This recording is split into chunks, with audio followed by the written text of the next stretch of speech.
Welcome to the winner's circle. If you made it here, it means you done put in the work, dude. Congratulations. You made it way past the basics. This goes for a massive celebration. Welcome to the winner's circle.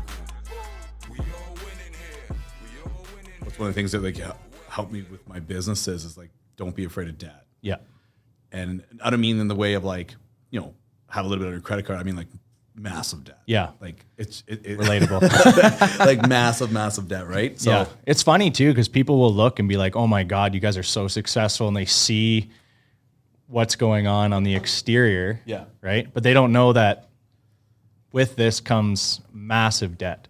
Right. I don't think most people don't know that. Even if you want to like, invest into a home, people think like the society's made home like your house like a normal thing to purchase. But like we live in a province where kids are buying like a home when they're 20, 21. And our parents bought one home their whole life. Yeah. And like they lived in it forever.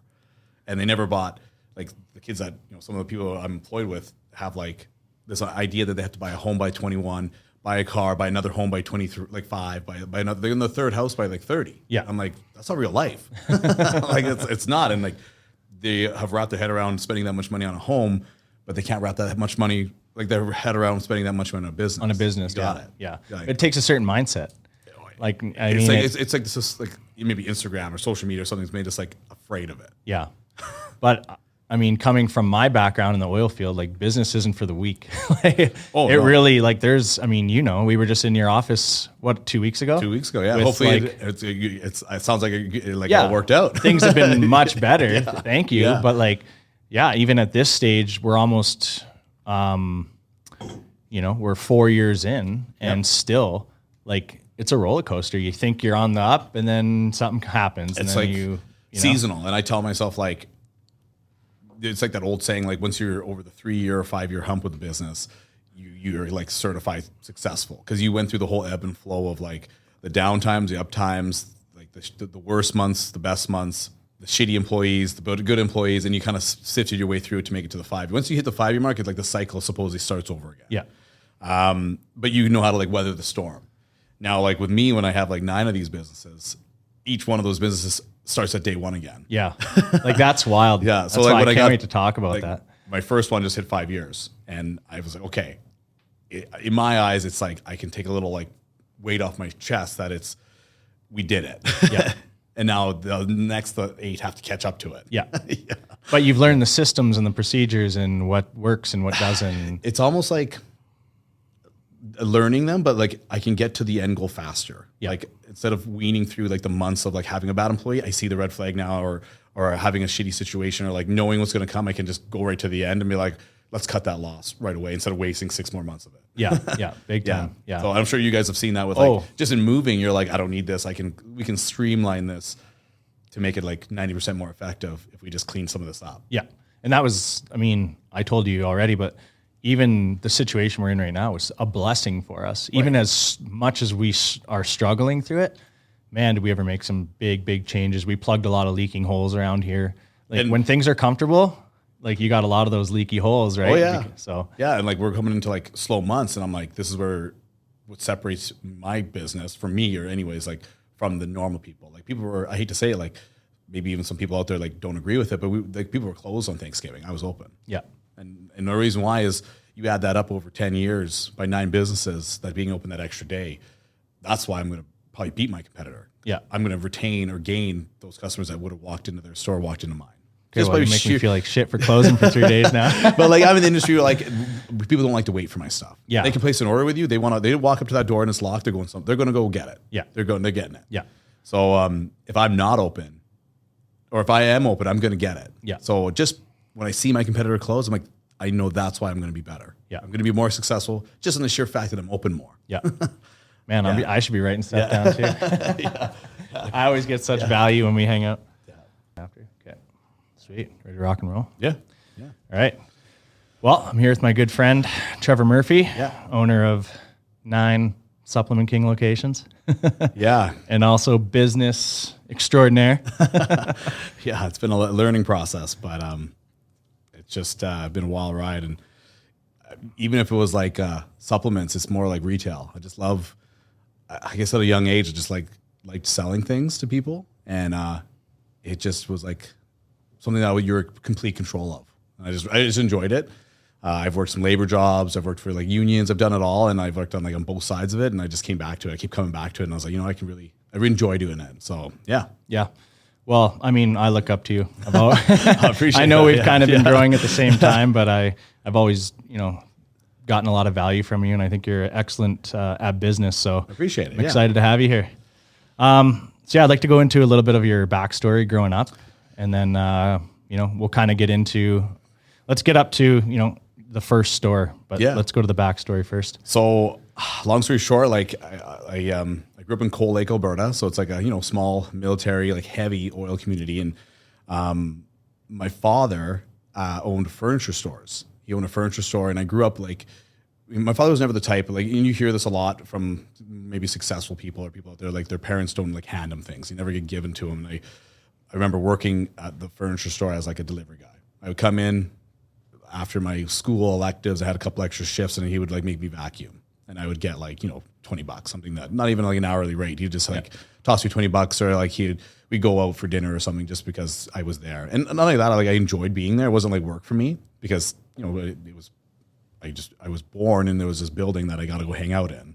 It's like a warehouse I got to play in as a kid, and it kind of just evolved from there. But I was always around selling. I always used to see my dad wear like dress shirts, suits every day, and in an oil town, like you don't see a lot of that, right? Like we were, I wouldn't say like the different type of it, like the outcast there, but we like at school, like all my friends' parents were like welders and like operators, and like I wouldn't say we didn't fit in, but like you knew that we didn't come from the same kind of group, and that was the popular group. Like all the parents, even on the hockey teams, like all their parents had like the big like welding trucks and stuff like that, and we were rolling up in like a delivery like half ton with our logo on the side of it. So no, like I grew up with like in that retail environment, but I wanted to go do my own thing, and I actually came to school, and I was in like different programs for university, and my family was like big on getting, any kind of post-secondary. So I did go get like 2 years business management diploma, but I was in like policing, and I transferred into business management because like I said, I keep circling back to that,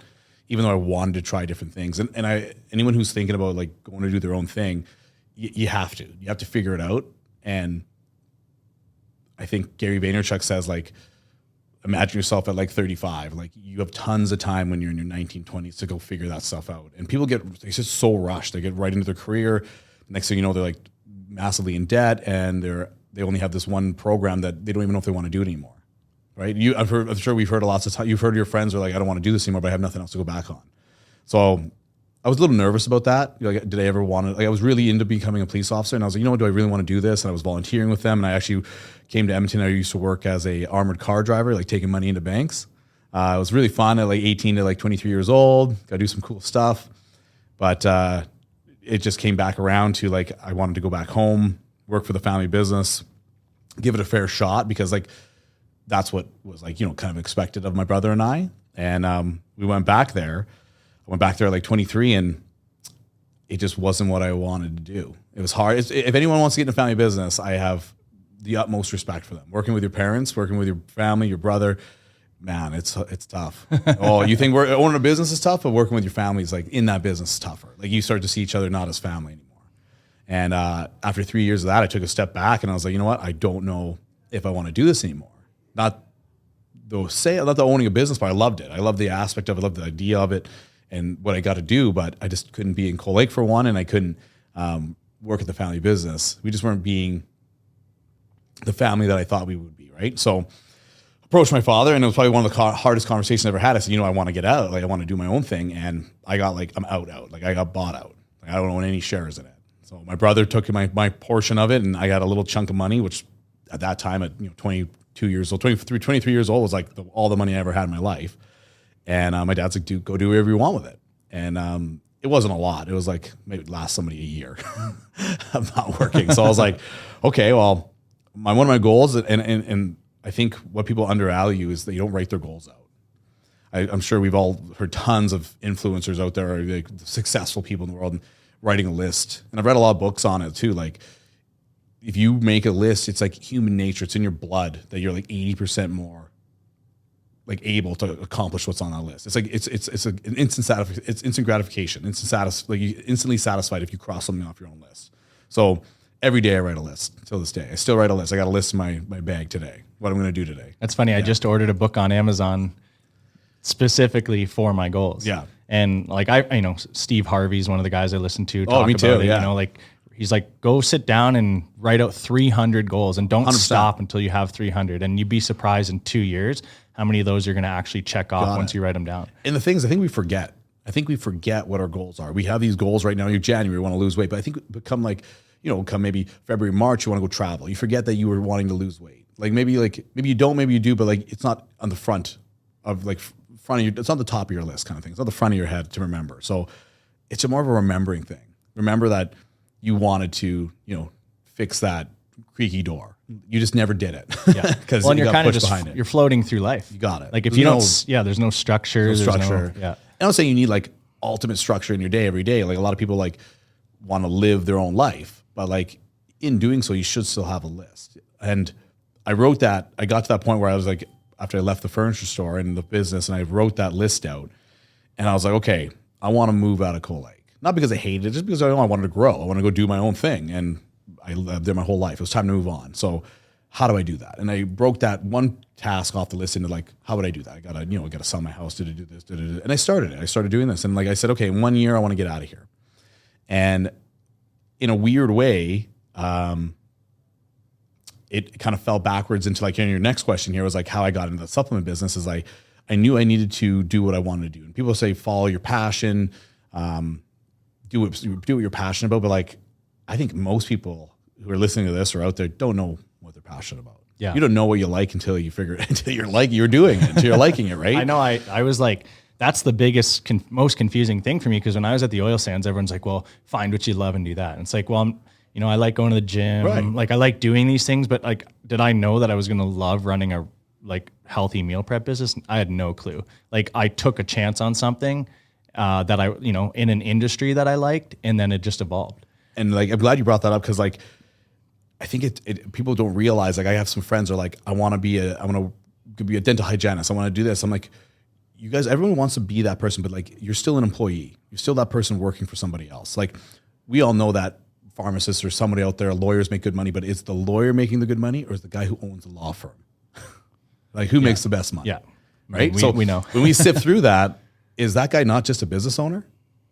He's the guy who owns a business, right? So first and foremost, these guys who are pharmacists who own their own pharmacy, is he a pharmacist or is he a business owner? Is he running retail business? He's still got to bring the medicine in, bring the goods in, sell it, price it, clear out the expired stuff. He's running a business. He's a pharmacist secondary.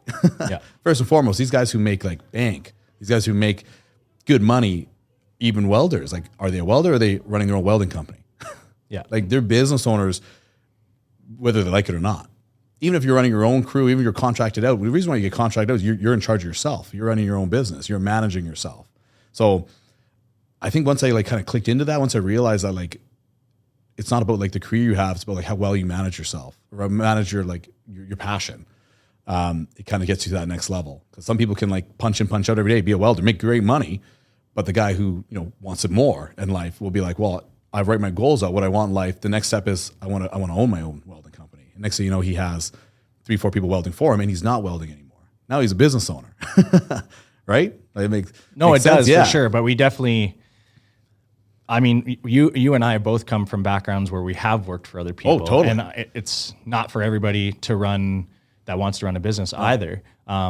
So, I mean, you and I wouldn't be here without employees. Oh, you got it. So I always try to let them know that if the business isn't for them, there's always growth within the company that they can move up. You got it. If they're willing to work hard. Yeah, absolutely. And then that person, is achieving their goals as well, kind of managing their life the way they want to run it. Yeah. Right. Because some people, I've been there with people who don't want to. I've been in positions. I have like 50 staff now. I've tried to grow with people, just like you said. And I think the first time it happened to me, it shocked me almost because like it really put things into perspective. And I had an employee where I offered this awesome management package to, and they refused it. And it's not because of the money. They told me it wasn't because of the money. They didn't want to run it. And I was like, I couldn't wrap my head around it. I couldn't comprehend it. I was like, I'm giving this to you. I'll take care of it. Like, you're going to be a manager now. You grew your way all the way up to the top. do you want to do it? And I think we've heard sometimes where, like, some people turn down promotions because they don't want the responsibility. And the pay and the benefits are there, but like some people aren't just, like there's some people who aren't cut out for it. They can't do it. They can't take the pressure of it all. And it's crazy to think that, I guess in a world where, I'm kind of going off track here, but like in a world where all you hear is like wealth isn't like what you want to get, like don't set goals based on wealth. And then when people get to it, they almost like hinder their own growth because they're afraid of taking that next step. So it kind of takes back to like what made me want to go into that supplement industry is like, I wanted to get out of Cold Lake. So I wrote my goals down, and I think, like I said, people really underestimate writing your goals down. And one of the main things I came to the conclusion is like, maybe in order to get out of Cold Lake, I have to open a business in Cold Lake. And I was like, my friends call me, I remember a friend, he called me crazy. He's like, you're going to open a business in Cold Lake to move out of Cold Lake. He's like, you're nuts. And I remember telling him, I was like, no, I got a plan. I'm going to do it. I got a plan. I'm going to get one, and I'm going to make it work. And then if I get a system going, I can get to another. And then I can grow from there. And that was like a 5-year plan. And when we got into that business, I realized it was an industry that was lacking so much basic like retail skills, like basic old school, not even like out of date, just like old school, like what you expect when you walk into a retail business. Like when someone walks into our store, like you got to say hi to them. Hi, how are you today? Like, hey, how's your day going? Like you'd be shocked. Next time anyone listen to this, go into any small retail business that's maybe 2,000 square feet. See if the guy says hi to you at the door. Like basic stuff. See if the windows clean. See if the front sidewalk's been swept. Like see if anyone's actually put like a little bit of care in the presentation of their retail business. So I kind of like implemented a little bit of that into our first supplement store, and it boomed. It was like like numbers they haven't seen in the first 6 months of that first store. And we were like the smallest one. So there's like a cap for these retail businesses. Like you never want to put a business in a store in a city that has like 10,000 people. It's too small. It'll never work. Or if it works, you're gonna work your whole life at it.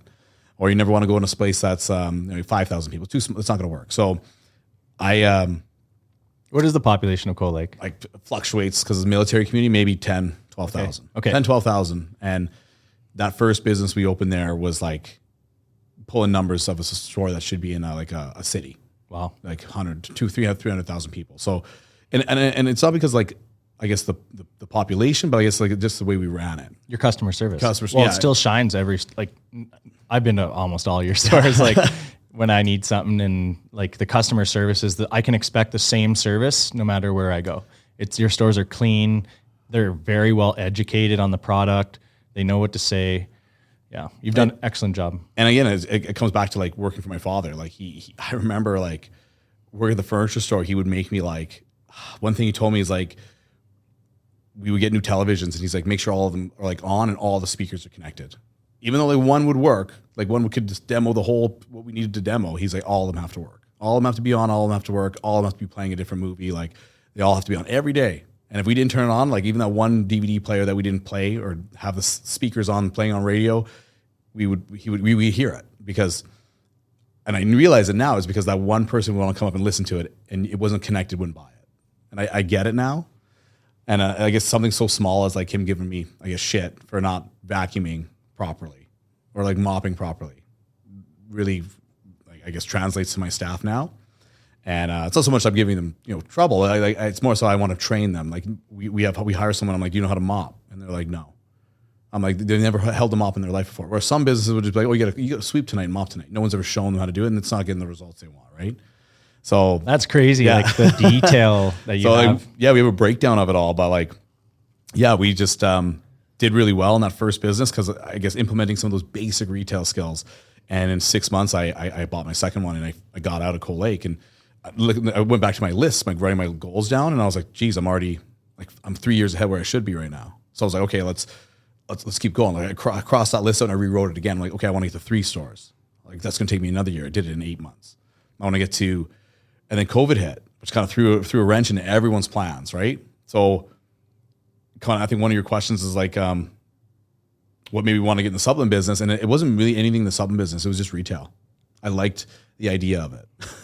And how I got into it is like a crazy story. And now this is where some people believe in luck. I believe in timing. I don't believe in luck. I don't believe in like good luck, bad luck. I believe like it's your timing. You're on or you're off. And if you're off, you got to do something. go take a class, throw something off its kilter, like, get back on good timing. So the timing for me, I was actually at a furniture show in Ontario, and I wanted to buy some supplements because there's no supplement store in Cold Lake. And I Googled supplement store, and Supplement King popped up. And they're big out east. They're Canadian companies from out east. And there was a button that said become an owner just on the website. So I clicked it.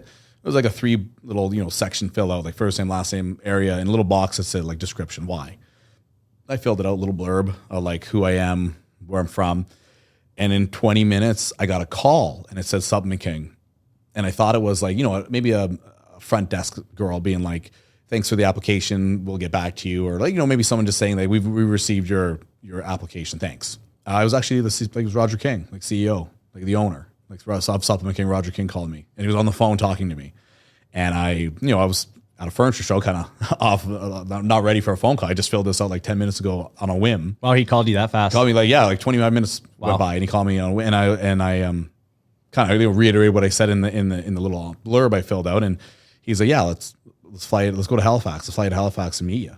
So a week later, I was in Halifax and had to sit down with him, and I looked at the program, and I was like, you know what, I think I can do this. And maybe being young and, I had a little bit of business experience behind me, I was like, I can do this. And the money fit with what I had, but it was everything I had. It was nothing. I was like, I'm going to do this, or it's not going to work, or at least I'm going to have a business that I'm working at, I own. And maybe I am stuck in Cold Lake because I was going to open in Cold Lake, but at least it was my own. It was something I could do. I was the boss. I still was, I had a plan. It was a fallback plan that if everything failed, I at least had a place to stay there. I had my house there still. It was a little townhouse, cheap rent. And I was living by myself. So, and I did it. And you don't realize how much of I wouldn't say a mistake, but like how much shit you're in until you do something.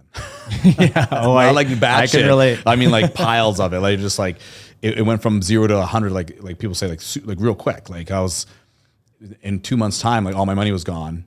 I needed the store to open. All my money was in inventory on the shelves. I was like, well, if I don't sell all of like 60% of this by the 31st, there's nothing left. So it was almost out of like, and I'm sure everyone hears this a lot, like desperation or like panic or like being pushed into a corner where you're just like, I have to work. It has to work.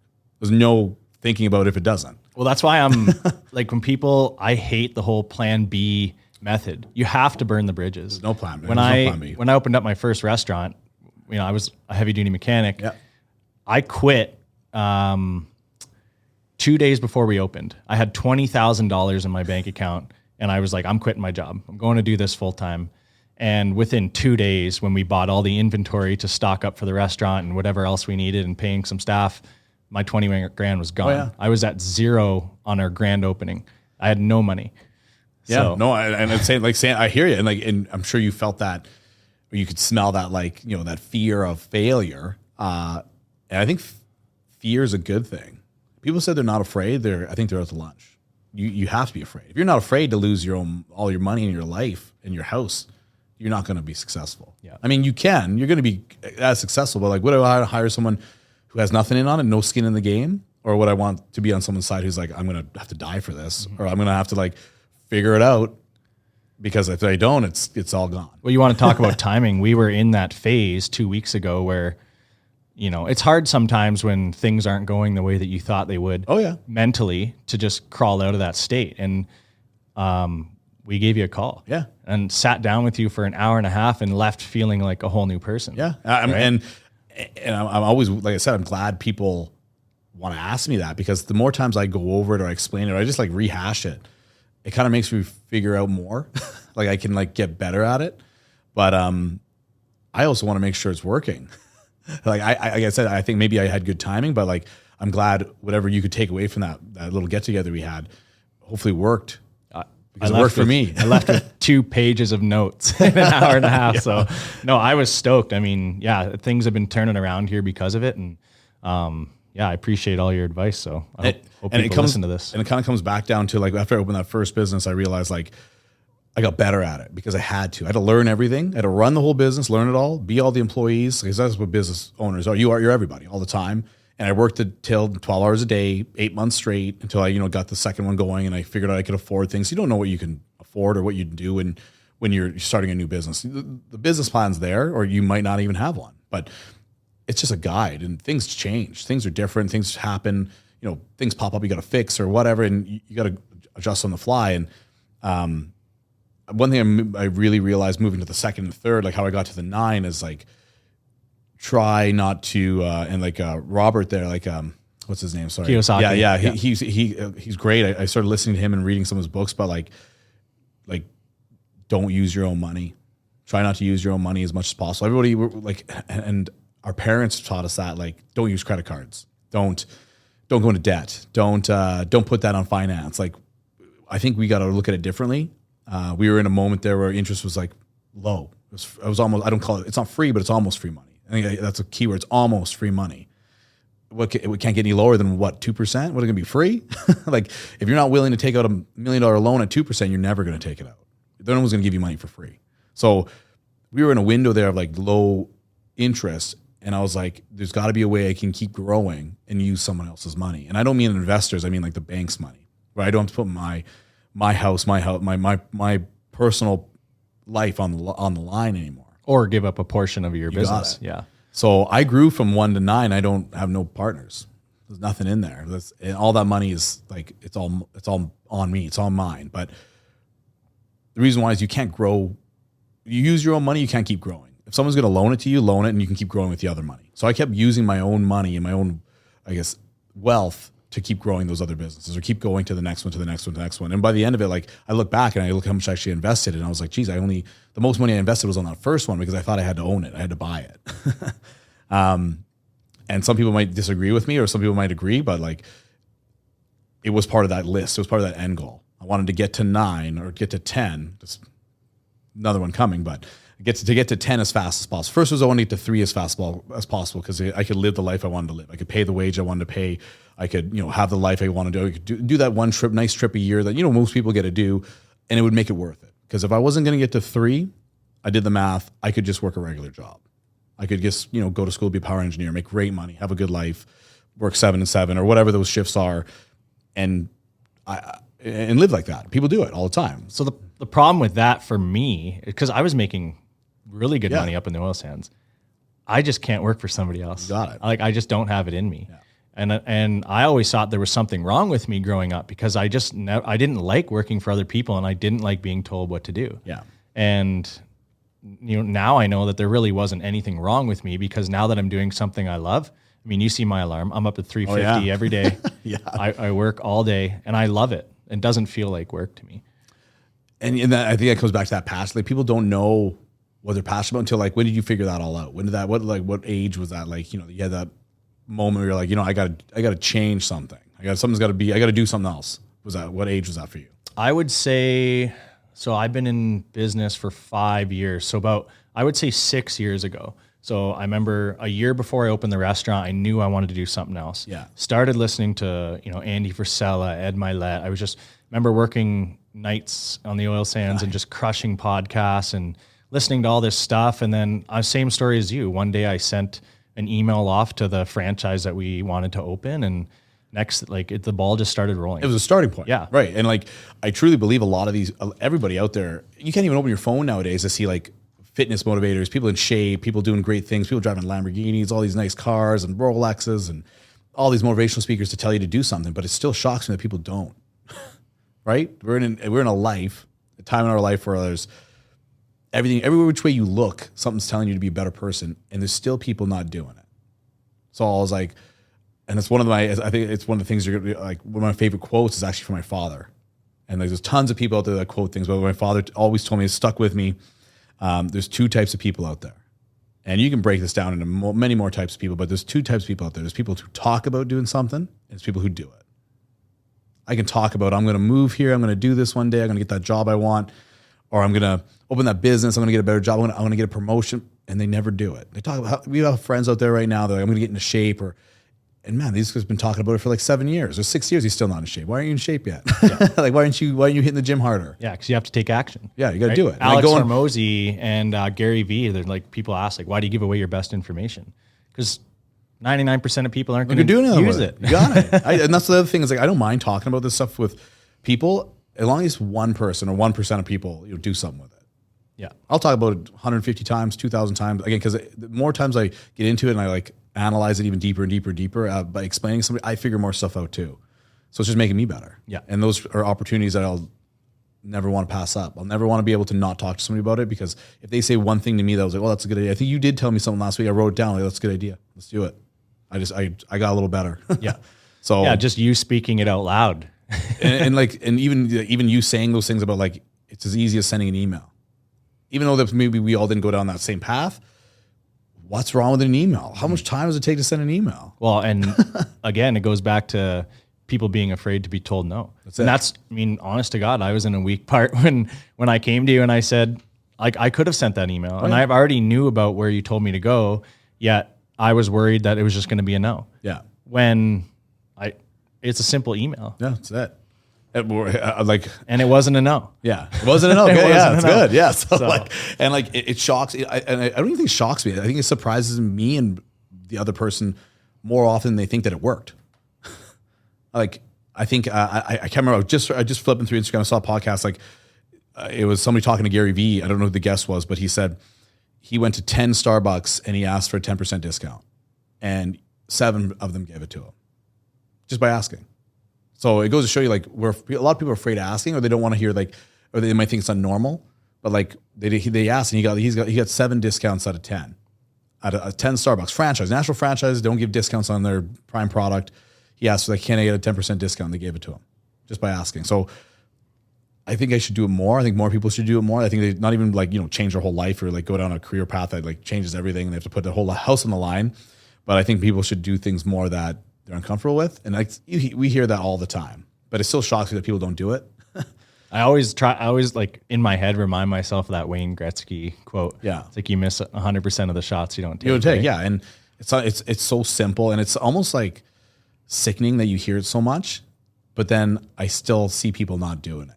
And I was like, you know what, if they're not going to do it, I should do it. And I just tried it. And then I was like, it's working. It's starting to work. And I was like, okay, well, now we're in this rhythm of it, like working with the businesses. Like, I'm going to try something new with it. Like one of the greatest things that got us through COVID and like what happened to our industry, because like the fitness industry got hit, really hard. And thankfully enough, we were allowed to be open. We were considered to be essential in Alberta. And I was like, how am I going to get out of this? And this is the first week. And I was like, I pulled my 2 guys into my 2 best managers with me, and we sat at one of the stores, and we're like, it was dead slow. It was when it was like no cars on the road. I remember it was a ghost town. I was like, what are we going to do? I got 3 stores now.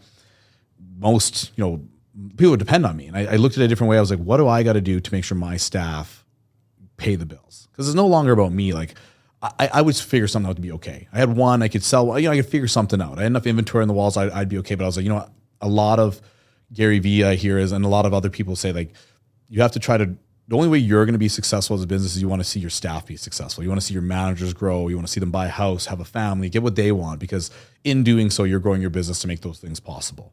I really believe in that. So I've always asked my staff, like, what do you want to do next year? What's your goal? You want to buy a house? I'll help you. Instead of giving you a cash bonus, I'll match your RSP contribution for a home. To me, that's more valuable than just giving you another $100. Yeah. I love that. And I'm so big on just taking care of our personal employees. growth. And, even if I can't afford to give them a higher hourly wage, it's like, well, what else can I do for you? Like, we had a girl that worked for us that couldn't get to work, like didn't have a car. I'm like, what, like, maybe can I buy you a small car? Yeah. You know what I mean? Or we have full benefits here. Like it's unheard of usually for our industry, but I give full benefits myself. And one of my guys like, I get benefits here. I'm like, yeah, like I make sure my staff are healthy. Like, it's part of that. And I really wanted to make sure like it was, and that comes from my work in my father's furniture store. Like, it was a family. It was a family business for one, but not only that, it was a family in the sense that we do see these people every day. And I want to make sure that they enjoy coming to work. And that was still my main goal, is like, if you enjoy coming to work for me, you will go the extra mile for me. And it comes back to that during COVID thing, like, what did we do? And I think this is where like it separates people. You can either sit back, panic, or you can try to figure it out. And that's that fear aspect that comes back into it, where I was like, if I don't figure this out in 6 months, we're gonna have some issues here. And we had no end to COVID. We didn't know when it was gonna end. We didn't know what the next step was or what was happening with anything. So I was like, well, here's the facts. I laid it out. I'm like, we're allowed to be open because we sell supplements, right? So I said, okay, well, there's a lot of people out there that aren't open. And I I took a page right out of the old, furniture salesman book, and we made a script, got a script together. We made a script, and we cold called people. We cold called 60 gyms. Me and my guys, we just picked up the phone, started cold calling. We started Instagram messaging these gyms and these fitness people and influencers and personal trainers. And we're like, hey, I know your gym's closed. Unfortunate situation. Have you ever thought about selling supplements out of your front? Once you sell supplements, you're allowed to be open. You're essential. Not saying they have to. The gym part's closed, but if the front foyer is open in these small towns like 3, 4, 5,000 people, they might make enough money to keep their doors open. And we called 60, and I think we signed in the first 3 weeks 48. Wow. So 48 gyms, personal trainers, businesses. We called everybody. I'm talking like you want to like panic, like pure panic, fear hit me for sure. I didn't sleep. I was like, what do I do? So I was like, I looked at all our products. I'm like, what other industries can I apply this to? We call hair salons. We have collagen. We have hair gummy vitamins. I was like, call them. They sell different shampoos. They sell everything. Next thing you know, we signed three salons to selling collagen there. And I was like, and we had some gyms or some places that were ordering $500 a month. They're ordering $8,000 a month with us now. Wow. And we even had a couple of gym owners call us up and be like, thank us, because they said during COVID months, they made more money selling supplements than they would have done in that normal month selling memberships if they were open normally. So now that it's getting back to normal now, they've doubled down. And same with myself. Now that we're getting back to normal and business is back to normal, I kept those wholesales and they grew. So I doubled down. And that's the only way I went from 3 to buying 4 more. Yeah. So we went 3 to 7 like overnight. Yeah. Crazy. Literally overnight, I was like, hey, this is working. Like, I think I can do this. And again, that timing thing, I don't believe in luck, but that timing was COVID, didn't do well for some of the other owners. And it was an opportunity where I could grow into a major city. We're talking like one of the largest cities in Canada and top like 25 cities in North America, which was Edmonton. Yeah. Population density wise, money, average household income. It was like winning a small lottery in my head. Even though I had to take over 4 businesses that I had no idea how to run, different city than these small towns that I grew up in. I know how to run. I know how to work a small town. I figured that out. I know how to run a small town like Coal Lake, Spruce Grove, Fort Saskatchewan. I can do that small town feel, but Edmonton's it's a different animal. There's competition. There's online. There's different people. There's different demographics. There's different drive time. You got to think of like it was a different monster. And I was like, I remember sitting there. I was like, oh, this is it. This is like that point you hear comes in everyone's life. There's like a make or break moment. Either you do it and you succeed, or you don't do it and you regret it, or you do it and you fail. Like this is it. It's like everything I've ever done in my life came to that point, and I was like, let's do it. I was like, I would hate to, live my life and be like, I could have did it better, or I could have done it at all. There's only that opportunity that never comes around. I was 28, 29, and someone offered me a city to run a national franchise in, and that would be the biggest in Canada. And I had to just say yes. So it seems like a no-brainer now. Like most people are like, yeah, do it. But I don't think people understand like everything you've ever worked in your entire life, you could lose it in a second. And at that point too, did it feel like a startup again? Like when you're going from I'd say worse. Yeah. Worse than a startup. Because at least with a startup, you're starting from, like say, 0. There was an aspect to some of those locations that were negative. I had to start in the hole.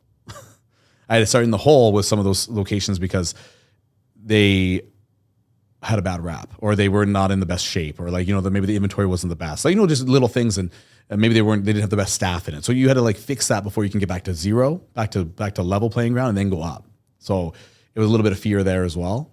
And it was almost like immediate, where as soon as like day 1 came, it was that same fear I felt when I opened my own business. It was like, I have to do this. And it was like the hardest amount of time I've ever put in. My managers, I thank them to this day, how many hours we put in. It went back to like, to 18-hour days. And then thrown into that mix, when I took over those first 2 out of Edmonton, it was a group of 4. I took 2 and 2, like staggered them by a month. At least I had some time to breathe. I had a son at the same time. So I looked at myself, I was like, if I can make this work, I can do anything. So I was like, I'm going to make it work. So when you get pushed into a corner, you're like, now I'm doing all this and I could lose everything. Now I have like, a child as well. And some people take a step back when they have a family. They're like, I was safe at 3. I could have lived a very nice life. I had a family now. Like most people scale back, and a lot of these motivational speakers or influencers you hear, that it's when you scale up. So when you feel comfortable, that's like the enemy. Like feeling comfortable is when you start to slow down, or someone else is going to take over. So I was like, let's keep going, keep push, and next thing we knew, I had 9, and the 10's coming. And at 9, I took a little break just to get caught up, because we were just solving store 6 problems, and I had 9 stores. We were just getting caught up with staff. We were getting caught up with inventory. And I was at a point where I was like, I looked at it all again. And I was like, you know what? I could run the first 7 better if I had a little breathing room. And I was part of a group that thankfully like did that for me. So I do think that the timing of the growth with the group that I was with was like the best timing possible. Again, some people call it luck. Good luck that I got in. It was good timing. Good timing. And that's kind of how I grew from like 1 to 9. But there's a lot of obviously like learning curves in there. We got to a point where I was the biggest in Canada, and I had 50 staff overnight. Went from like 6, 7 people, 12 people to 50. And I went to our group and I was like, hey guys, how do you schedule 50 people? How do you do it? We're doing pen and paper. I was like, oh no, we got to do a better way. And we were at a point now where like there was no one in our industry doing it. So I had to go find other industries. So I actually called up like a warehouse chain that did like transport trucks, big warehouse company. And I was like, how do you guys schedule 100 people? Like you have like 50, 80 staff here. How do you schedule that? And we started using some of their apps. And I went to a restaurant chain here in Edmonton. I actually went to like Earl's restaurant. We found their app they used for scheduling staff at different locations, because that's what we had. And we bought it out of the States, and that's how we schedule now. But like little things like that, we were doing the fly. I had 9 stores, I had 7 stores, like 8 stores overnight. And I had to start scheduling 50 people. And on top of the regular business stuff, like growing the business, fixing the inventory, training the staff. And it was just like a Band-Aid that got ripped off, and I had to figure it out. Back to that burn the boats, yeah, right? and I think it's the fear part of it, of like, I wouldn't say it's fear about letting people down, but it kind of is. It's not letting somebody else down that isn't involved. I always had this fear about letting my staff down. Like a lot of people believed in me. Like I was like, if I look back, like all my staff believed in me to make the right choice there, because they could have all lost their jobs in the middle of COVID. Middle of COVID, all my staff could have lost their jobs. And I was like, and I kind of remember that when I was like, when I had to unload that one more box, and I was like, I'll go in and do it, because like if I don't do it, we're not going to get to where we need to be at a certain point in the business where I can keep my staff happy. So a lot of that came into play, but it was a lot of self-realization that like, and I think the good business owners out there realize that like they're not doing it for themselves. They have to do it for other people, and the other people are like usually their employees, or they're doing that growth for like, or they're taking those risks because they want to see something great happen, or they want to hit a social or a life goal that would never be achievable if they didn't take those risks before, right? So same with you guys, like to make that big jump to go to Calgary, like how was that for you guys? Yeah, new city. I mean, what a learning curve. We lost money for the first year, pretty much, like, and a lot. Yeah, but like when you say that, it still sounds like you're never going to give up on it. Oh, never. It's profitable now. It's making money. It's growing. And there's no like blueprint that's going to say, hey, after 1 year, it's going to make money. You just have to keep going. Well, and that's one thing I was going to say to you, because you went to business school. I didn't. Yeah. And I remember we talked before, like, was there value in things you're doing now from school? I'm going to say yes and no.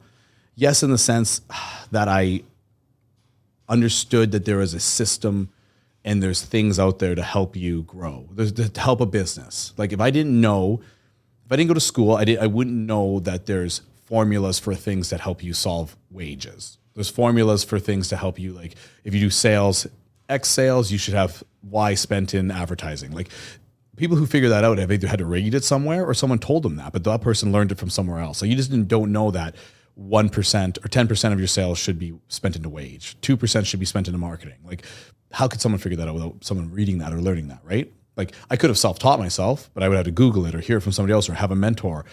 School kind of fast-tracked that in a sense where it spewed it all out at me, but I was like 19 years old. I didn't know what to do with it. So now that I owned a business, some of it jogged my memory and I went back to it, but it was more so for the life experience of what I guess school does for you as like personal growth. I wouldn't say like the knowledge growth, but like personal growth. Like it was the first time out of my life where you weren't, your hand wasn't really held in an academics environment where if you failed, there was negative repercussions. So it was a learning curve in the sense that if I went to university, I spent all this money, $20,000, $30,000. If I failed, I failed. You go to high school nowadays, there's no such thing as failing. So I'm glad I went because it really gave my head a shake that like, hey, there's no passing because I showed up today.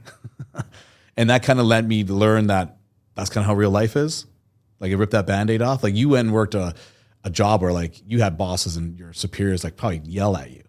Some of these kids have never been yelled at. They've never been given shit at work. Yeah.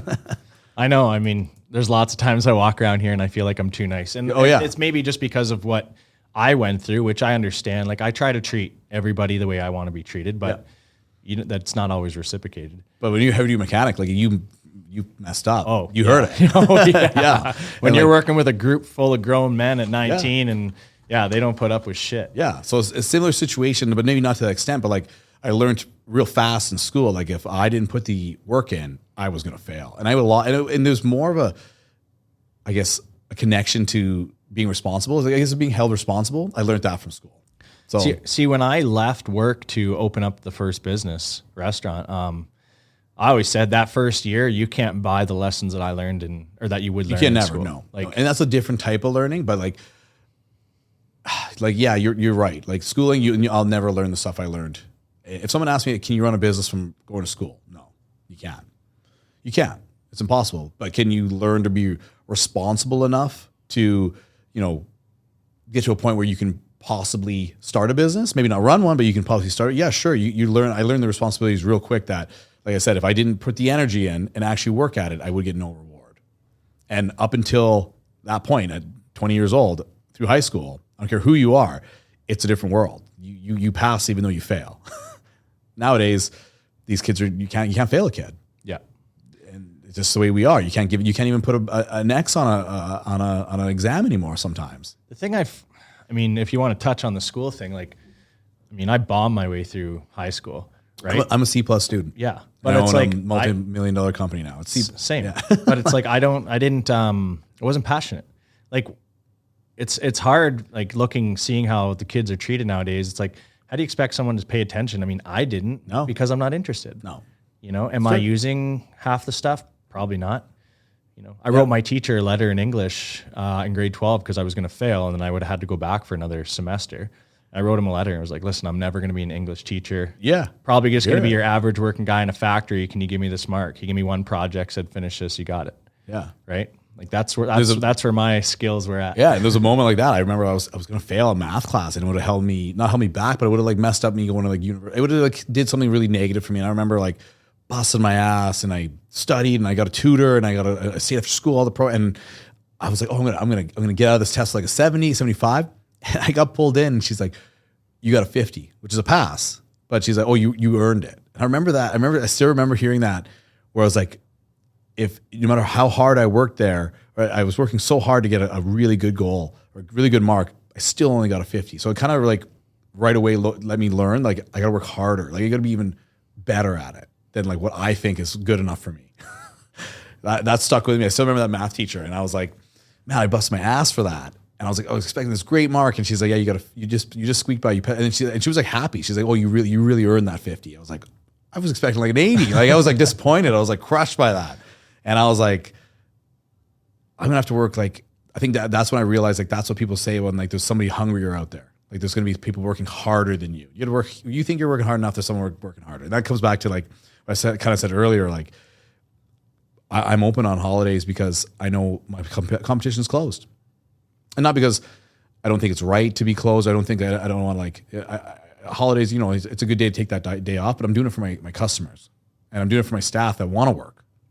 Some people want to work that day, and some people want to come and shop with us. And if we're all closed, then where are they going to go? So by being open that extra 1 day a year, 2 days a year, I know I'm going to beat my competition if they're closed that day. Yeah. Well, even like you said, even if you have one sale that day, that word will get out. Hey, Supplement King's open on holidays. By one person, chalk it up as even if I took it as a loss today, chalk it up as like a marketing dollar. I spent money by being open to get people in the store by just being open. What kind of marketing dollars can you spend? Usually, you have to do an ad campaign, do this, do a lot of work, create a post, do all this stuff.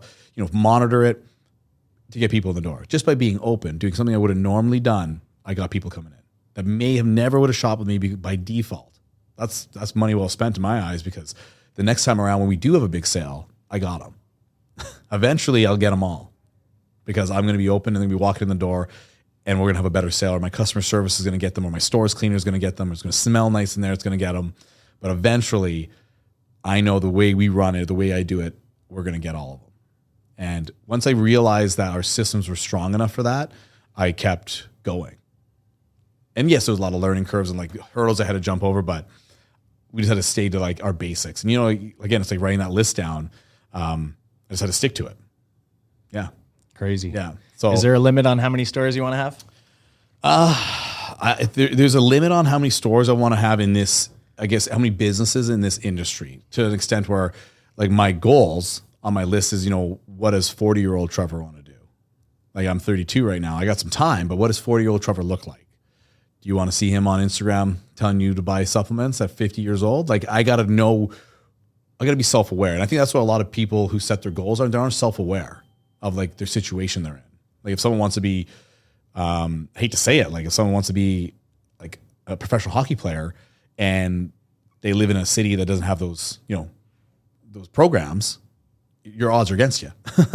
So you got to be self-aware that in order to get to that point, you got to go change some things in your life. So if me at 40 doesn't want to be on social media, or 50 years old pumping supplement videos, or like running the stores, running the retail day to day, what does 40-year-old Trevor look like? That might be I maybe buy commercial real estate, or I get into real estate after that fact. But in order to get there, I got to use this first means of avenue to get there. So a lot of people aren't like really self-aware of the situation they're in to make their goals happy. They sometimes set unachievable goals, in the sense of like, you're never going to get that Lamborghini you want because you're spending too much money on something else.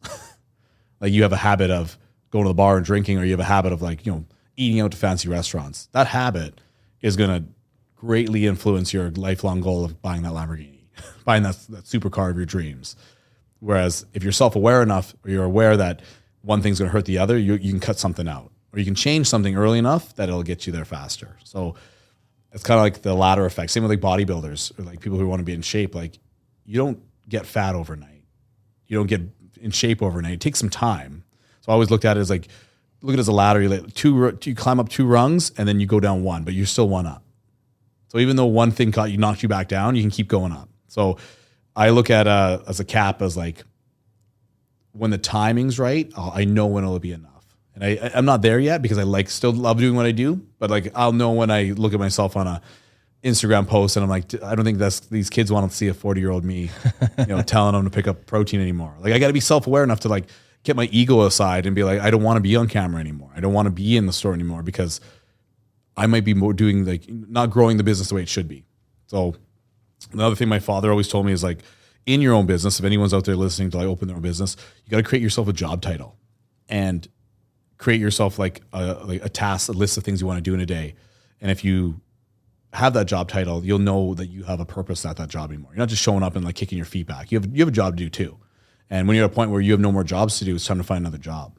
Time to find another job, either in your industry, in your business, or you start opening a new business. Because if all my jobs are done today, I got a successful business going. Everything's taken care of. Every aspect of that business is looked after.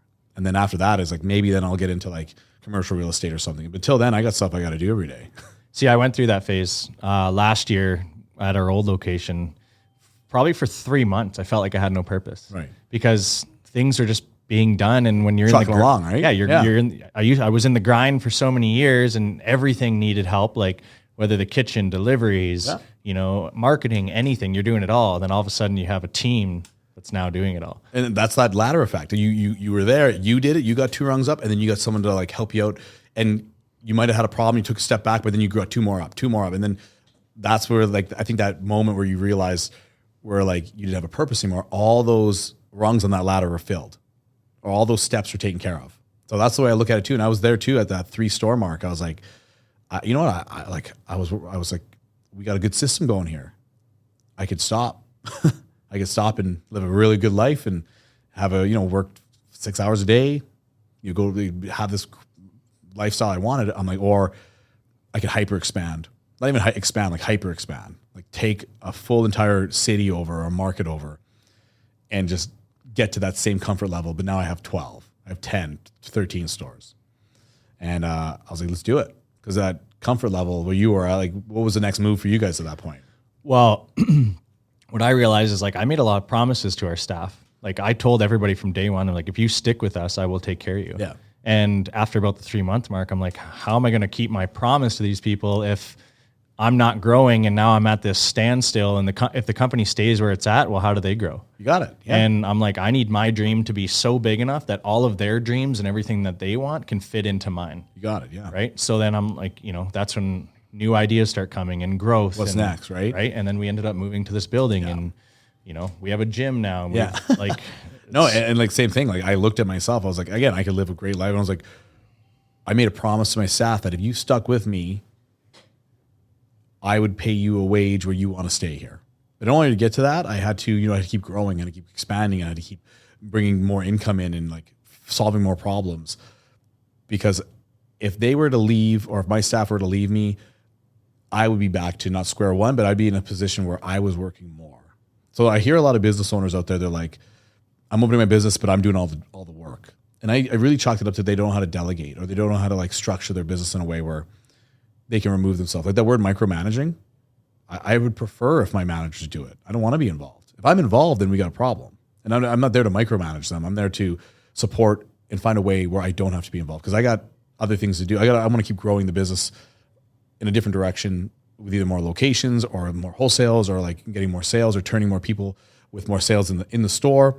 But all these other problems that we're facing in the day, I want them to be able to handle. So I had to keep growing to find new systems so they could stay with me and pay them the wage that they wanted to make. So it was at a point where I guess if I didn't grow, I would almost shrink.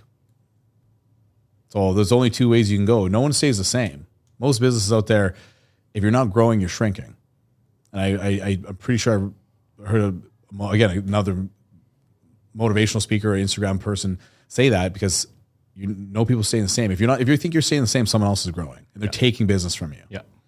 So if I'm not growing, I got to figure out why. Or why am I not growing? Do I have to open another business? Do I have to figure out another person? Do I have to, bring something in that's going to make us different than everybody else? So that's another thing that kind of keeps me going to that next growth spurt or next location. But it just keeps you on your toes, right? I talked about that in our last podcast a little bit, just about people's like internal thermostat is like when things start to get too heated, people will cool things down. Yeah. And they get to this like that they want to be in that comfort zone. You're not growing unless you're outside of that. Oh, you have to. And once you feel comfortable, like I took a little year off there just to like get everything in order, make sure the business where it was at. And I'm at a point now where like I feel uncomfortable that I'm not growing. I feel like we're out of the rhythm. We were doing it so well and so good. Like we were opening a new store every 6 to 8 months. Some one of my stores open 4 months from the other one. And we were in such a good rhythm. It was just like natural. Like, hey, you just did that grand opening. You just did that outreach. Keep going. Like we had a system for opening stores. And I was like, I have a group. I'm in a franchise that wants to keep giving them to me. I'm in a group that wants to keep growing with me. And if I say no, now I'm slowing everybody else down. So I didn't want to become that person that was like slowing other people's futures down. So no, it definitely played a big factor into the growth of like where I came from or where I took. And a lot of it came from, I guess, kind of what my father taught me how to do. But again, I would say none of it really came from like school. School let me know that there was just something out there that has somebody or something out there has really faced those problems. And there was a guide that I could have looked to or referenced to that could have helped me. And like, what did they do in the situation? Is nowhere near similar to like our situations we're in. But it's more like a mentorship that if someone did it and they figured it out, I should be able to figure out a way. It's just another excuse not to say no, or I'm not giving up. Yeah. So I wouldn't say school helped me in the way that you need it. I didn't need it, but it did teach me that there's other people out there that there's a small 1% that could figure it out. And that's the other thing. Like a lot of people ask me like, how did I get to 9? Or how did I grow so well through COVID? There's a 1% to everything. Like there's a 1% of people who are influencers that are going to make bank on it. They're going to make money. There's 1% of people out there who invest in like crypto that are going to make like those amazing stories. You hear that in Bitcoin that they make like millions of dollars. But like, am I that 1%? Am I going to invest out of my whole entire life into those things and be that 1%? So to imagine that I could be in the 1% or the 10% of a group that's growing a business or that's running a business kind of semi-successfully, hopefully, lets me know that 1% is so small, or that window is so small that I have to keep going, or I have to keep like learning, or else I'm not going to be in that one. There's so little people in there that when you think you're getting close to being in there or you're a part of it, you don't want to lose it. So again, I think it all relates back down to like a little bit of fear of it all. I know, like you and I had talked about before, having a podcast dedicated to business startup, because like I find there's a lot of business gurus around there that tell you, you should start a business. Yeah. Like, how do you do that? No, exactly. Like, that's one thing that I would love to maybe discuss and go down the road on someday. And a lot of people don't realize that there's a lot of programs out there to help young entrepreneurs like open a business, run a business, and like guide you. But like, again, people are afraid to ask. They're afraid of failure. They're afraid to take a risk, or they're afraid to, and again, it's so cliche because you hear it every single day. And honestly, I'm at a point now where I'm okay with it. If people are too shitty to do it, I'll do it. There's even more money on the table for me. Yeah. If they're too lazy to get up every day, or they don't want to open on Sundays, I'll do it. Be my guest. There's too many things out there telling you to do it. It's by your choice now that they're not wanting to. And you're setting yourself up for the future. Right. Like they might be working till they're 70 or 80. You're putting in all this work now. Yeah, why not? You'll be able to retire 40, 50, 60. You know what I mean? Whenever you decide. Yeah. And it'll be on your terms. Exactly. So no, it's perfect. Sweet. Well, I'd like to thank you for coming here today. Yeah. Tell everybody where they can find you. And then I like to leave everybody with our guest's favorite quote. So if you can tell us that after too. So where you can find me, I'm always floating around one of my 9 or 10 locations, but Supplement King locations throughout Edmonton. We have St. Albert, Spruce Grove, Fort Saskatchewan. There's a new one coming to the east side of Edmonton. I can't just announce it yet, but you can find me personally at my St. Albert store is where my home base is, my office is there. And again, I always reach out to people, message any of those Supplement King pages. It comes right to my phone. I'm always going to be the one who answers it. If anyone has any business questions about any of this stuff, I'm always willing to help or chit chat with them.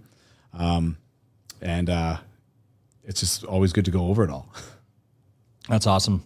Well, I'd like you to leave us with your favorite quote, and we'll close this thing off. And my favorite quote, I think I mentioned it earlier, is something my father told me, and it's there's 2 types of people out there, and I always tell myself this whenever I get into a situation where I either have to make a choice or make a decision or figure out something I got to do that's going to have any kind of implication on my life. And there's 2 types of people out there. There's people who talk about doing something, and there's people who just do it.